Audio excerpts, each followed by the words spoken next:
크렘린은 공식적으로 우크라이나와 블라디미르 젤렌스키를 러시아군 총참모부 산하 주요 정보국 러시아 연방군 총참모부 정보총국 부국장인 블라디미르 알렉세예프 중장 암살 시도 및 시도된 제거 혐의로 지목했습니다. 블라디미르 알렉세예프 중장은 2월 6일 아파트 입구에서 등 뒤로 총격을 당할 뻔했습니다. 그리고 이 사건 직후 모스크바에서는 아부다비에서 계속되고 있는 우크라이나와 러시아 간의 협상과 관련해 긍정적인 결과를 기대하지 말라는 발표가 있었습니다. 모스크바에서는 공식적으로 앞으로 몇 달 동안 전쟁이 계속될 것이며 협상에서 어떤 진전이 있더라도 마찬가지라고 발표했습니다. 같은 시기에 우크라이나가 평화협정에 러시아가 오데사를 점령하려고 시도하지 않겠다는 입장을 명확히 명시할 것을 요구하고 있다는 사실이 알려졌습니다. 그리고 이것이 아부다비 협상의 모든 세부 사항은 아니지만 오늘 다시 한번 러시아를 떠들썩하게 만든 소식이 있습니다. 바로 러시아 장군 암살 시도입니다. 알렉세예프는 2023년 프리고진과 함께 반란 당시 유명해졌지만 이 알렉세예프에 대해 매우 흥미로운 세부 사항들이 많이 드러났습니다. 여러분은 협상과 러시아 장군 암살 시도가 어떤 관련이 있냐고 물을 수 있습니다. 그리고 밝혀진 바에 따르면 이 두 이야기는 매우 밀접하게 연결되어 있습니다. 아주 간단한 이유 때문입니다. 이미 제3자가 이런 방식으로 협상 과정을 방해하려 했다는 설이 있기 때문입니다. 하지만 우리는 이 모든 이야기를 함께 파헤치고 복잡한 실타래를 풀어보려 합니다. 이번 방송에서 제 이름은 알렉세이 패치이고 함께 이 주제를 이야기해보겠습니다. 하지만 시작하기 전에 이 채널을 구독해주시고 좋아요를 눌러주시고 이 방송 아래에 여러분의 댓글을 남겨주시고 제 텔레그램 채널 패치 뉴스도 구독해주시면 감사하겠습니다. 채널 링크는 영상 설명란에 있습니다. 최신 뉴스를 실시간으로 올립니다. 자, 2월 6일 러시아 연방군 총참모부 산하 군사정보국, 러시아 연방군 총참모부 정보총국 제1부국장인 블라디미르 알렉세예프 중장이 총상을 입고 모스크바에서 입원했습니다.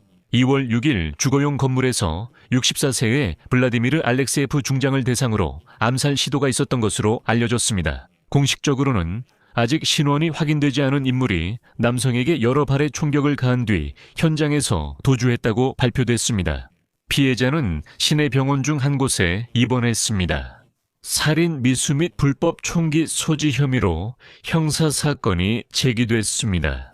알렉세예프는 중태로 중환자실에 있습니다. 미리 말씀드리자면 아마도 범인은 잡히지 않을 것이고 만약 잡힌다 해도 전혀 다른 사람이 될 가능성이 높습니다. 여기서 2023년 6월 예브게니 프리고진의 반란 당시 알렉세예프는 국방부 차관 유누스베크 예부크로프와 함께 로스토프나도누에서 바그너 민간 군사회사 무장대원들에게 붙잡혔다는 점을 상기시켜 드립니다. 이후 프리고진이 국방부 장성들에게 자신이 참모총장 발레리 게라시모프와 국방부장 세르게이 쇼이구를 원한다고 설명하는 영상이 공개되었습니다. 그렇지 않으면 모스크바로 징역하겠다고 했습니다.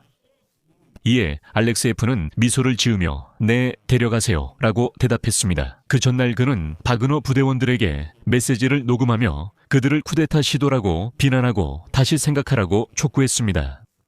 당신들은 민간인을 공격하고 있습니다. 당신들은 민간인들을 파괴하고 방금 사람들로 가득 찬 버스를 부셨으며 양심도 전혀 없었습니다. 그래서 여기에 온 이유는 우리는 참모총장과 쇼이구를 만나고 싶기 때문입니다. 그들이 올 때까지 우리는 여기 있을 것이고 로스토프시를 봉쇄하며 모스크바로 갈 것입니다. 여러분이 아무런 탄약도 생각도 계획도 없이 그들을 전장에 밀어넣기 때문에 우리 동료들이 죽어가고 있습니다. 그냥 나이 많은 머리들일 뿐입니다. 가장 마음이 아픈 것은 최소한 3일 동안 아니면 모스크바에서 5시간 동안 축제가 있었던 것입니다. 거기서는 아무 일도 없었습니다. 알렉세예프는 2011년부터 군사정보국 러시아 연방군 총참모부 정보총국 제1부국장직을 맡고 있으며 2017년에 러시아 영웅 칭호를 받았습니다. 그리고 이 영웅이 집 현관에서 거의 총에 맞을 뻔했습니다. 하지만 또 하나 흥미로운 점이 있습니다. 2016년에 알렉세예프는 미국 대선 개입과 사이버 공격과 관련된 사이버 공간에서의 악의적 행위라는 이유로 미국의 제재 대상이 되었습니다. 2019년부터 이 장군은 독극물 노비촉의 보관, 운송 및 사용에 책임이 있다는 이유로 유럽연합의 제재를 받고 있습니다. 2018년 3월 솔즈베리에서 같은 제재 목록에는 우크라이나 협상을 위해 아부다비에서 러시아 대표단을 이끌었던 GRU 군사정보국 국장 이고르 코스튜코프도 포함되었습니다. 여기서 흥미로운 점은 이 암살 시도에 대해 러시아도 우크라이나도 아닌 제3의 세력 이 배후에 있다는 주장이 나왔다는 것입니다. 즉, 누군가가 이런 방식으로 협상을 방해하려 한다는 것이죠.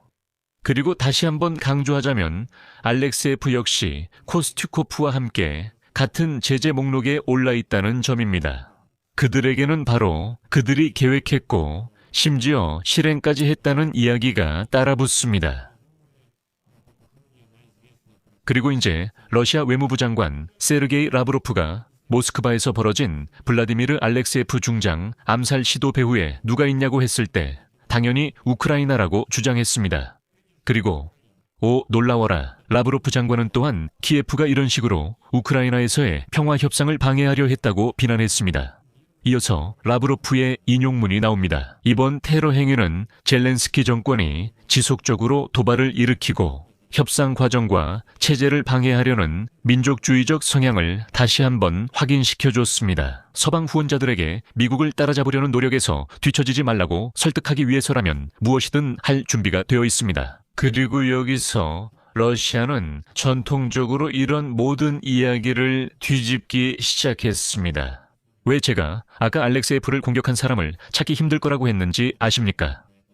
여기서 맥락이 중요합니다. 블라디미르 젤렌스키는 전날 아부다비에서 열린 마지막 협상 라운드에서 우크라이나에서 휴전을 어떻게 도입하고 모니터링할 것인지에 대한 문제가 제기됐다고 밝혔습니다. 로스텀 우메로프가 공개한 회의 최종 공동 성명에는 논의가 건설적으로 이루어졌으며 지속적인 평화를 달성하기 위한 조건을 만드는 방안에 초점이 맞춰졌다고 명시되어 있습니다. 다음은 인용문입니다. 이틀 동안 각국 대표단은 나머지 미해결 문제들, 특히 휴전 도입 방법과 군사행동 중단 모니터링 방식에 대해 폭넓게 논의했습니다. 각국 대표단은 최고 지도부에 보고하고 앞으로 몇 주 안에 협상을 계속하기로 합의했습니다. 한편 우크라이나 대통령 볼로디미르 젤렌스키는 다음 협상 라운드가 미국에서 열릴 것이라고 밝혔습니다. 그에 따르면 우크라이나는 평화를 더 가깝고 지속적으로 만들 모든 실질적인 방식에 준비되어 있다고 밝혔습니다. 그는 러시아가 더 이상 전쟁을 계속할 의욕을 잃게 해야 한다고 말했습니다. 인용입니다. 이 전쟁이 러시아가 침략에 대한 보상을 받지 못하도록 끝나는 것이 중요합니다. 이것이 진정한 안보를 회복하고 보장하는 핵심 원칙 중 하나입니다. 우리를 지지해주는 모든 파트너들에게 감사드립니다. 그리고 모스크바의 장군 알렉세예프에 대한 암살 시도 이후 크렘린에서는 협상에서 돌파구가 있더라도 가까운 미래의 몇 달 동안 평화를 기대하지 말라고 밝혔습니다. 러시아 측은 우크라이나 평화 협정 작업이 협상이 순조롭게 진행되더라도 최소 한 달 반은 걸릴 것이라고 밝혔습니다. 그리고 타스통신의 소식통은 매우 다방면적이고 단계적인 작업이 진행 중이다라고 밝혔습니다. 한 달 내에 끝내는 것은 어렵고 모든 당사자가 정상적으로 근본 이견을 바로 해소할 준비가 되어 있어야만 가능합니다. 이것은 최소 한 달 반이 걸리며 실제로는 훨씬 더 많은 시간이 소요될 것입니다. 우크라이나 측은 오데사에 대한 안전 보장을 받고 싶어하며 특히 러시아가 도시를 점령하려 하지 않을 것이라는 보장을 원합니다. 키예프에게 이것은 매우 중요한 부분입니다. 하지만 여러분도 기억하시겠지만 블라디미르 푸틴은 전쟁을 끝내기 위해 키예프에게 우크라이나 군대를 점령되지 않은 도네츠크 지역에서 철수할 것을 요구한 바 있습니다.